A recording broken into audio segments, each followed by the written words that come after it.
फांसी देवा में गृहिणी को डायन बताकर ससुराल वालों ने की जमकर पिटाई, थाना में मामला दर्ज।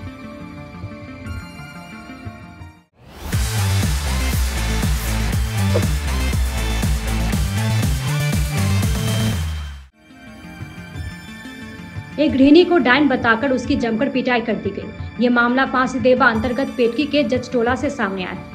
आरोप है कि ससुराल वालों ने गृहिणी पर डायन का आरोप लगाकर उसकी पिटाई कर दी, जिसके बाद गृहिणी के भाई ने थाना में एक लिखित शिकायत दर्ज करवाई।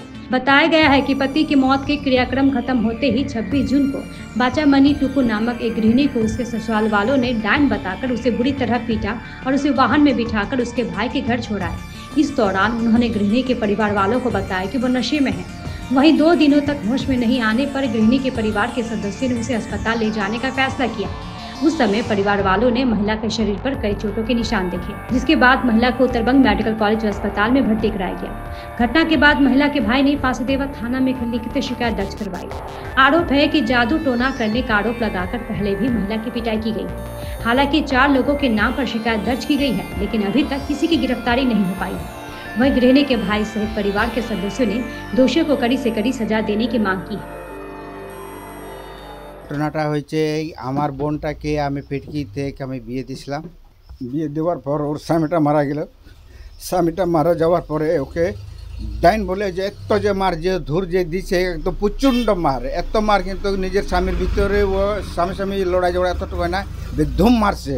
মারার পর ওর ওখান থেকে মারুতি বাড়িতে পৌঁছায় দিচ্ছে। আমাকে বলছে কি তুই এই যে, আমি বললাম কিরে এটা কী হয়েছে, বলে ও খুব দারু খাইছে, এই কমসে কম এটা হোসে করে নিয়ে আয়, মাতাল হয়েছে, একটু ওকে বুঝা করে দাও। তারপরে ওনাকে আমরা বিছানায় রেখে দিলাম পার্টিতে, ওখানে বিছাই রেখে তারপরে আমি বললাম কি এই তাহলে থাকে এখানটা, ও যখন হোসে আসবে তখন ওনাকে আমরা মানে আর কি বুঝাবো। দেখতেছি কি এখান থেকে 12 ঘন্টা হয়ে গেল, কোনো হাত পা কোনো লড়াচড়া করে না। 12 ঘন্টা থেকে 24 ঘন্টা গেল, 24 ঘন্টা থেকে 48 ঘন্টা হয়ে গেল, কিছুই হয় নাই।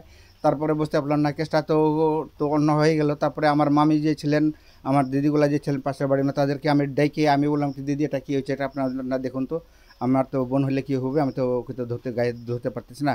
ওকে কাপড়টা খুলে টুলে উল্টা পুল্টা করে দিয়ে দেখেছি কি মানে নাভির এইখানে না লাথার যে জায়গা আছে, তারপরে যে পাঞ্জারের এইখানে, তারপরে পিছনেটা পিঠের মধ্যে মাথার মধ্যে, তারপরে যে পারে এইখানটায় ওইখানটা না কাটছে, মানে অচল করে দিছে। আর মুখ গালগলা মানে চেহারাটা করে একদম ফলা করে দিছে। তাকে এখান থেকে অ্যাম্বুলেন্সটাকে আইনে মানে মেডিকেল ট্রিটমেন্ট হলো। তারপরে আমার পিসি তো আপনার নিজস্ব বোন ওখানে থাকে, উনিকে জিজ্ঞাসা করলাম বোন এটা কী ব্যাপার হয়েছে। উনি আমাকে বললেন কি দাদা ওই যে দিদিকে তো খুব ধুম মারছে। বলে কিসের ব্যাপারে, বলে ওকে ডাইন বলে ওকে মারছে, এত কি মার দিতে হয় নাকি, কোথায় ডাইনটা কি পুরো আছে। আর আমি একাই ছিলাম, আমি তো দাদা আমি বলতে পারতেছি না, যার জন্য তোমাকে আমি জানালাম কে মার দিছে রে। তারপরে উনি আমাকে নাম বললো কি এই নাম যে এই যে সুশীল সোরেন, মুন্না সোরেন, হীরামণি সোরেন, রানী সোরেন আর একটা কি যেন, এরা ওদের বাড়ির লোকেরই। মারাটাও যে ডাইন সন্দেহ করে দিয়ে মারছে। ওর স্বামীটা যে কয়েকদিন আগে যে মারা গেলেন না, ওরা বলতেছে কি আমার স্বামী আমার ছেলে না ওনার বাস্তিগুলা বলতেছে কি তুমি ডাইন, তুমি আমার কাকাকে তুমি মারে ফেলেছিস, তুই ডাইন হয়ে তুই কী করে দিছিস, তুই খাইছিস, এমন গালাগালি দিল। তারপরে শাশুড়ি মাটা যে ছিল ও বলেছে তুই ডাইন আছিস, তুই এরকম আমার ছেলেটাকে তুই খাইছিস। আমি থানাতে গিয়ে আমি অভিযোগ করলাম। আগে আমার বোনকে ও মারধর করছিল, তখন আমাকে বলছিল দাদা আমাকে এমন মানে মারধর করতেছে। আমি বললাম কিসের মারধর রে, বলে ডাইন বলে আমাকে মারতেছে। বলে তুই কি সত্যিকারে ডাইন? হ্যাঁ কাটার চিহ্ন আছে এইখানে পায়ের মধ্যে মানে কলম ছুরি দিয়ে মানে পুরা মানে কাটার চিহ্ন যে আছে। তারপরে এইখানে কোথায় ঘাসা ঘষে লাত ঘষা, তার মধ্যে নেবিতে এমন এড়ি দিয়ে ওকে যে মারা হয়েছে। এখন মেডিকেলে এডমিট করা যে আছে, কোন বেহোশে আছে। এখন ডাক্তাররা এখন বলতেছে ভাই আমরা তো খুব চেষ্টাই করতেছে, যদি হয় তাহলে আমারটা একদম মানে মরণের মতন মানে 90% মরণেরটাই আছে। আমি আর কি চাবো, আমারটা বলতেছি কি ওই ডানিটা ওর না যে মারধর যে করছে তাদেরটা ওরা প্রুভ করবে, না হলে ওদেরকে কারা শাস্তি দিতে হবে। তাছাড়া আর আমি কী করবো বলবো, পুলিশগুলো ব্যবস্থা তো নিচ্ছে। ওদের বাড়িতে কালকে যে গেছিলেন, হ্যাঁ কালকে হলদিবাসটা একটা ছিল বাড়িতে, কাকে ও পায় না, কাকে ও উঠাতে পারে নাই। আমরা দেখছি একদম পুরা মারছে, এখানে কাটছে, এইখানে কাটছে, পুরা কাপড় উঠাই দেখলাম, ওইটাই দেখছি। আর ওরা যখন আনে দেয় বলে কি পুরা মাতাল আছে, তখন আমরা দেখলাম না, মাতাল আছে বলে দেখলাম না। পরে দেখতেছি একদম উঠতেছি না, তখন কাপড় উঠায় আমরা দেখতেছি পুরা কাটছে, পুরা মারছে। এখানে নাভির মধ্যে পুরা খুন, পিঠের মধ্যে পুরা, গালের মধ্যে পুরা মারছে। আমরা কি করে জানবো, আমরা এইখানে থাকি, আর পিটকিতে মারছে কি করে জানবো। ডাইন বলে বলতেছিল, কি বলছে, ডাইন আছে বলে, হ্যাঁ ওই জন্য বলে মারছে। ওর স্বামীটা খাইছে, ওইটাই শুনছি, আর কিছু শুনি নাই। কি কলম ছুরির দাগি আছে, আর কি আছে, দাগিটা নাই কিছু, ছুরির কাটা। যে করেছে ওরা বুঝবে, ওরা খরচা পড়ছে। এখন যে লোক থাকবে ওখানে মেডিকেলে, যাওয়া আসা ভাড়া খরচা কে দেবে? ওরাই দেবে। বিচার আগে লোকটা ভালো হতে, কেস করে দেবো, কেসের মধ্যে ইয়ে হয়ে যাবে। হচ্ছে দিব্যা বর্মন, আমি হচ্ছে এই গ্রামেরই আর কি। তো এই ঘটনাটা যেটা আর কি, সেটা আমি শুনলাম কি ওকে নাকি ডাইনি অপবাদ দিছে আর কি। তো একে 3 দিন 4 দিন আগে এখানে আনে রেখেছে আর কি। তো এবার হচ্ছে এরা ভাবছে, ওরা বলছে যে এ নাকি বলে দারু খায় আর কি। তো দারু খেলেও তো একটা লোক তো 3 দিন অবধি তো এমন শুয়ে থাকবে না, জলও খায় না, কিচ্ছু খায় না। তো এটা আর কি। তারপরে কালকে আমাকে একজন ফোন করে বলে কি দেখতো ওদের বাড়িতে কী ঘটনা হয়েছে আর কি। তারপরে আমি আসার পর তো এখানকার আমার যে মেম্বার আছে, আমার এখানকার যে বুথ প্রেসিডেন্ট, ওদেরকে ডাকা হয়। ডাকার পর তারপরে ওরা আসে আর কি। তো আসার পর তারপরে ব্যবস্থা করা আর কি, যে যাক এখন বর্তমান তো ওকে ট্রিটমেন্ট করতে লাগবে আর কি, কেননা নাহলে তো মরে যাবে আর কি। তো কিছুটা যে উপায় আছে আর কি। কে জানে যে 3 দিন থেকে এরকম আর কি। আর এই ডাইনি অপবাদ এখন এরা এখনও শুধরায় না আর কি, যে এখনও বলে ওই ডাইনি ইয়েটা আছে আর কি। এটা খুব ভুল আর কি। এরা যে কবে শুধরাবে, আদিবাসীরা এরা কোনোদিনও মানে কি সঠিক মানে এর পথে চলেও না আর কি। আর এদের এইগুলো ভুল ধারণা আর কি। আর তার মধ্যে আজকে যে এখানে ক্রিটিক্যাল একটা কেস হয়েছে আর কি, সেটা আর কি বিশাল ব্যাপার আর কি।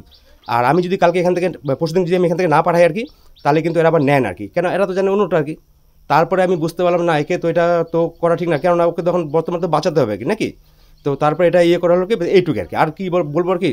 তো এটা যাতে না হয় আর কি। হ্যাঁ, ছুরি দেখা, ওটা আমিও দেখেছি আর কি। আমি আগে জানতাম না কি, যাকে পরে যখন আর কি ওরা যখন যে কাপড় টাপড় খুলছে আর কি, তখন দেখলাম আর কি যে এখানে কাটা দাগ আছে আর কি। তারপরে পিঠের দিকে চোট, তারপরে মাথার দিকে চোট আছে আর কি, তারপরে নাভির দিকে চোট আর কি। তো এটা তো বহুত জখম আর কি, মানে আর কি এখন এমন মনে হচ্ছে যে হয়তো বোধহয় উনি আর কি ভালো করে সুস্থ হবে কিনা, তাও আর কি মানে সন্দেহ আছে আর কি। হ্যাঁ অবশ্যই আর কি। এটাই তো ওরা বুঝছে নাকি, যে কী করে এরা ডাইনি বাইনি অপবাদ দিচ্ছে আর কি। আর এখন কি ওই এই জামানাতে কি ওগুলো কি আছে কি আর কি। এরা এখন সমাজ এতদূর আগায় গেছে আর কি, কিন্তু এরা কেন আগাচ্ছে না আর কি। আমি তো চাচ্ছি আর কি, আমি তো বিশেষ করে আমি গ্রামবাসী হিসাবে আমি চাচ্ছি যে কঠোর ওদের শাস্তি হোক আর কি। কেননা এটা তো উচিতই না আর কি, কেননা এটা একদম অবৈধ আর কি। এটা একদম অবৈধ আর কি, যাতে মানে এরকম না, যাতে না হোক, এই সমাজ যাতে না হোক আর কি। না ওদের আমি জানি না আর কি, কিন্তু আমাদের বুথ প্রেসিডেন্ট জানে আর কি, যেহেতু আমি এই গ্রামে থাকি আর কি, বুথ প্রেসিডেন্ট জানে। তারপরে হচ্ছে আমাদের যে মেম্বার আছে আর কি, মেম্বারকেও আমি ডেকেছিলাম, মেম্বারকেও বলা হয়েছে আর কি, মেম্বারও এসেছিলো আর কি, মেম্বারও জানে আর কি। ও হয়েছিল, ওরা গাড়ি করে আনে দিল, বললো আমাদের কি 2-3 জন বেশি জন ছিলাম না, বলে দারু হেভি খাইছে, এই জন্য দারু খায় বেহস আছে। এখন দারু না ছাড়া ওদেরকে এখানে থাক, দারু ছাড়বে, তারপরে একে নিয়ে যাবো, নাহলে ভাই দিয়ে আসবে, এই কথা বললো। তো বেশ ভালো। তারপরকে রেখে দিল এখানে। তারপর ওরা চলে গেল। তারপর ওরা যাওয়ার পর একদিন পর তো উঠতেছে না, তখন বললো কি, ওর দাদা বললো কি, এই উঠতেছে না কেন, কী ব্যাপার, দারু খাইতে ওর থাকে দিন। তা মেডিকেল নিয়ে যাবে, তখন যে মেয়ে ছেলেগুলো চান করে কাপড় বসি করবে, তখন দেখি যে এই যে করন্সের দাগ, এই দিকের দাগ, এই দিকের দাগ, এই দিকের দাগ, পিছন দিকেও না, তাই অন্য ব্যাপার। তারপরে মেডিকেল নিয়ে গেল। মেডিকেল নেওয়াতে আমি যাই নাই। তারপর ভাইগুলো ছিল কয়জন, তারপরে আসে আবার থানাতে গেল। থানাতে গিয়ে কী হলো সেটা আমি বলতে পারছি না। সেটা তো যে কালকে ছিল তো বন্ধ হবে, তো ও বললো ডাইন বলে মারছে, করে মারকাট করছে, এইটুকুই আমরা শুনছি আর কি। दूसरी तरफ गृहिणी के जेठ मंगल सोरेन ने सभी आरोपों से इनकार करते हुए कहा कि ऐसी कोई घटना नहीं हुई है। उन्होंने कहा कि गलत आरोप लगाए गए। দেখেন স্যার, এটা কিন্তু বিলকুল সম্পূর্ণ মিথ্যা, আমাদেরকে ফাঁসানোর জন্য ওরা করতেছে। আমি নিজে পৌঁছে দিয়েছি এখানে, আমার বউ ছিল বা ওনার মেয়েও ছিল, হ্যাঁ, তারপরে ওইখানে পৌঁছে দিয়ে গ্রামের লোক আমি ডাকছি, গ্রামের লোক আবার জিজ্ঞাসাবাদ করেছে তুমি কি দারু খাবে না মদ খাবে। আমি ওকে বললাম যে ওকে জিজ্ঞাসা করো, ও তো দারু চাই, হ্যাঁ, মাথা হেলাচ্ছে। হ্যাঁ, তখন আমি বললাম, তখন ও ভাই আমাকে বলল যে তাহলে কি উপায় হবে। উপায় কিছু নাই, ওর তো গার্জেন মারা গেছে, গার্জেন তো নাই এখন, আমি তো গার্জেন হতে পারি না। হ্যাঁ, ওনার তো আরেকটা বউ আছে বাড়িতে, মেয়ে আছে বিয়ের উপযুক্ত, 2 বছর হলে তো মেয়ের বিয়ে মানে জিনিসটা চলে আসতেছে। এখন ইনি যে এইভাবে দারু খায় থাকে, আগে থেকেও খায়, আগে থেকেও মাতলামি ছিল।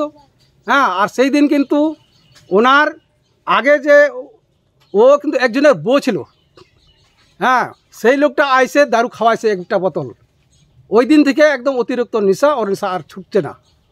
আর আগের থেকে ভগবানকে বলা হয়েছে যে তোর বোনকে একটু বোঝাও, ওর দিদি কালাগজে 2টা বোন আছে, বড় দিদিটা আমাকে বলছে তুমি কি চেনো না, ভাইয়ের বাড়িতে পৌঁছাই দাও। আর যদি বা কোনো মদ খায় বা ফাঁসি টাঙে বা বিষ খেয়ে বা দারু খাই যদি মরে যায়, তোমার উপর কেস হবে। কালাগজে আবার ওনার সঙ্গে শ্রাদ্ধ দিনে আসছিলেন 2টা ছেলে, বাঙালি ছেলে, ওনারও আমাকে বকাবকি করে গেছে। আমি বলছি ওদেরকে ভালো করে বোঝাবে, একটা শ্রাদ্ধ অবধি রাখবো, তারপরে একদম সম্মানকে সাথ আমি ওর ভাই বাড়িতে দিয়ে আসবো। পুরা মিথ্যা, এগুলো সব মিথ্যা, কোনো না এটা। এইরকম মিথ্যা হয়তো ওর ভাইটা করেছে। না কিচ্ছুতে না। আপনি গ্রামে আরও তো মানুষ, এখানে তো আমাদের 50 থেকে 60 ঘর মানুষ, আমরা কিন্তু এক সমাজের মানুষ। জিজ্ঞাসা করতে পারেন, তথ্যটা নিতে পারেন।